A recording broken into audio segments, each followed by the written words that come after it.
something has to be bigger than the threat, you see. Some people, they feel, no, if I turn to truth, then nobody's going to want me. I'm never going to get married.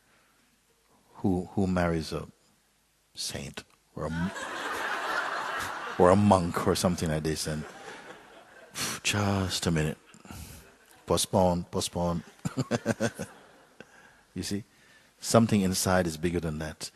And the threat is only big while you are afraid. But when you say yes, everything go. Everything go.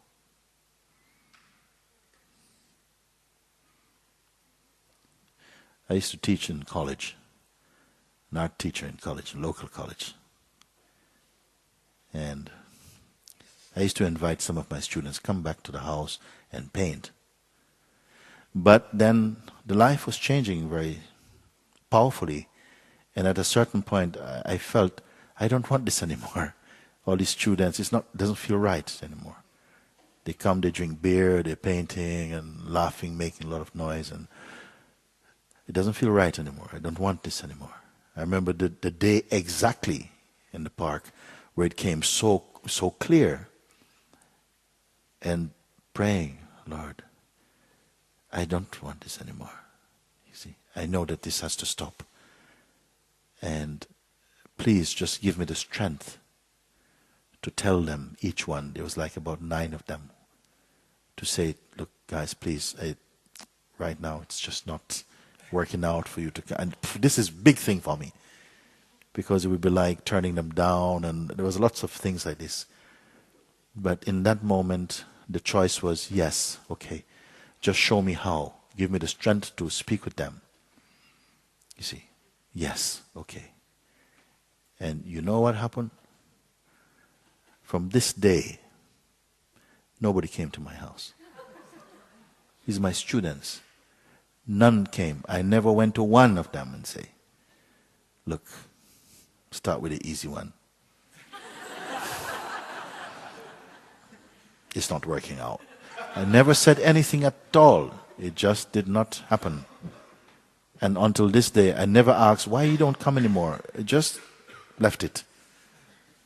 And I knew this is grace. But you must choose freedom. You see, don't pretend, well, let's see if it works out. No, you must choose. Not I want, no, I choose. I choose this. And let the consequences come, because that is true.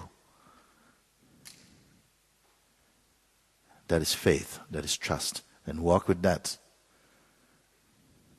And therefore, because of this, each one I tell exactly the same thing. Don't back away, don't run away. Don't give your mind this option. Don't put it on top.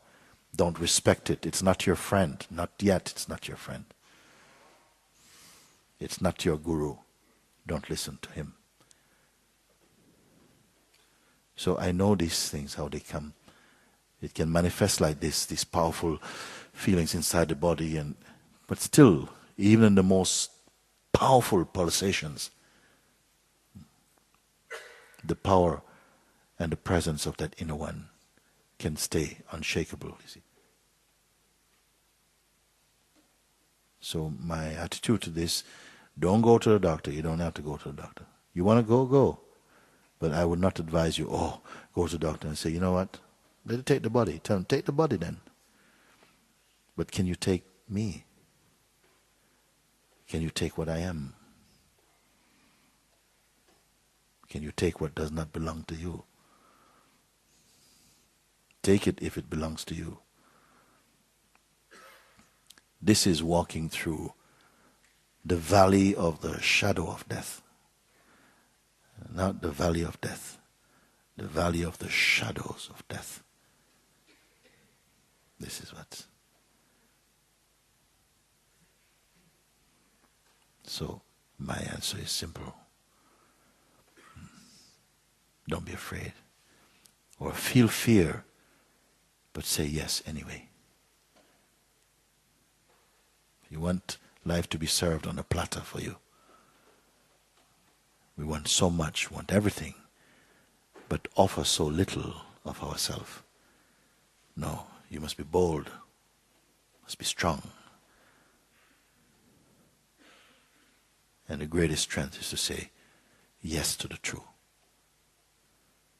Yes to the true. Come what may.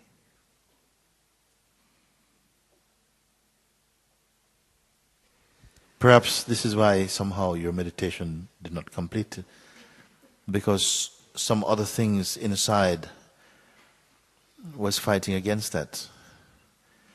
This voice of, oh, I can't do this. You really need to examine whose voice it is, because you, without even checking, you are just accepting this is me. It is not one's true. Your true voice is not this. It is not, It is our kind of cultured self. The idea we have taken to be who we are is speaking like that. Mm-hmm. And if you live with this voice as representative of who you are, you will not be happy. And you are happiness itself.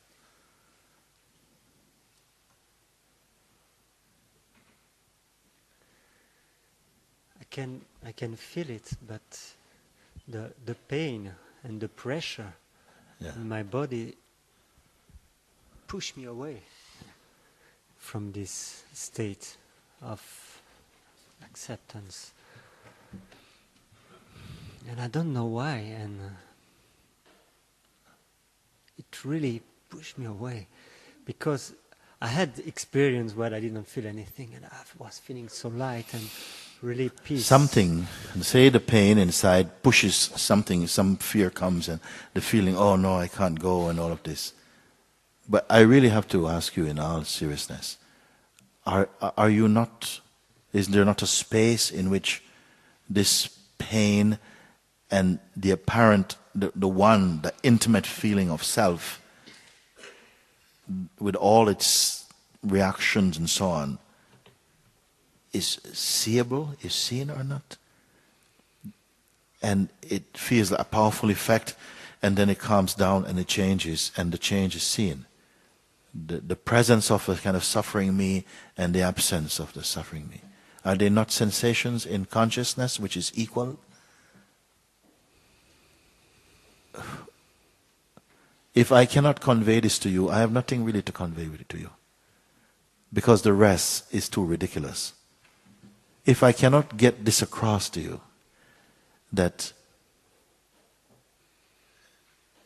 you are your higher self, there's always that space, but we are so focused on the story of me and the reactions that happen, and this is happening to me, and we feel the me is all you know.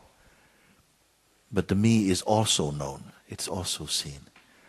But then you feel, but there's no life in that knowing place where I or me becomes only an object in that view.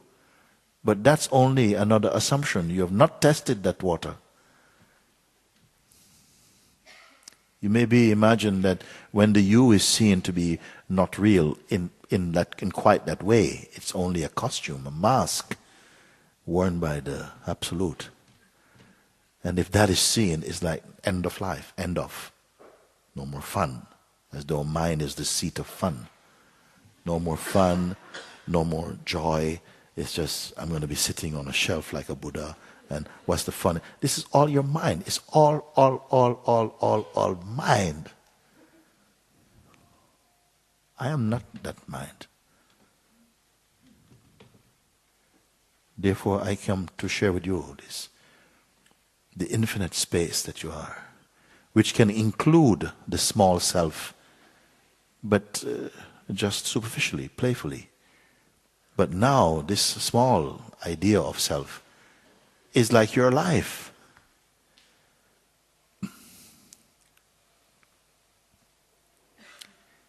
And even then, in this little life, you're making little compromises to just get a little bit of juice out of that. You are the mighty being. You are the mighty being. Not for the time being. You are the mighty being, you see. What it means, mighty being.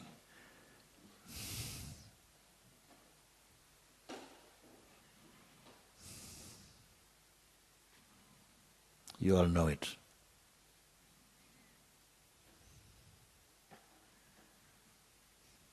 You know it's not enough, this. You know it's this is not enough. But you're afraid to find that which is more than enough.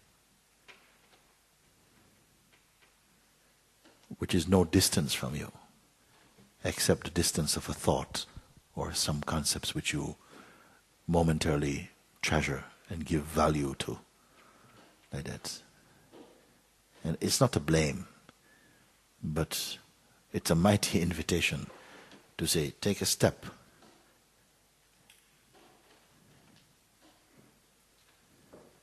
It pains me to see someone like you who is everything, discovering your everythingness, reduced to a beggar in your own kingdom.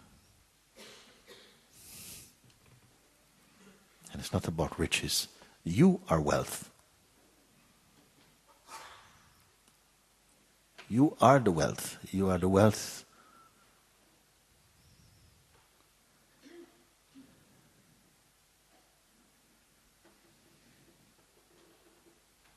Yes.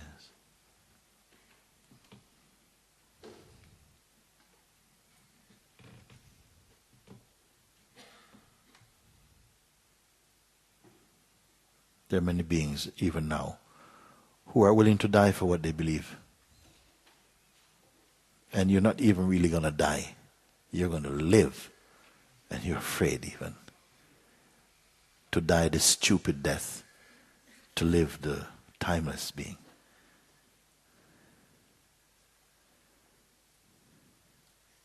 And there's a song, it says, let me die now so I don't have to die again. What does it mean? To die to what is unreal. To die to death. To kill death.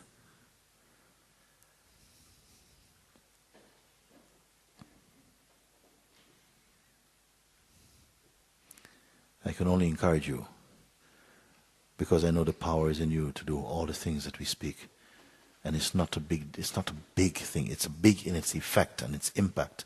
But for you it's not big. Sometimes to say, what is my life if I will not be free? What is your life if you're not free?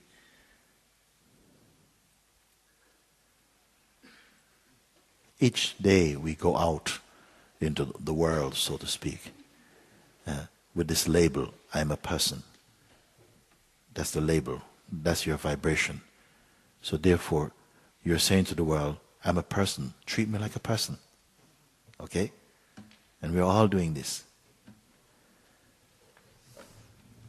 But when you enter yourself and be fully there in spite of whatever, you don't have to go out and say anything. But at least you're you. I cannot look on you and perceive you in any small terms. Because I know you are the one who dwells here. So I cannot tell you to do a lesser thing. I can tell you even to do. But come on. Come on. What is this?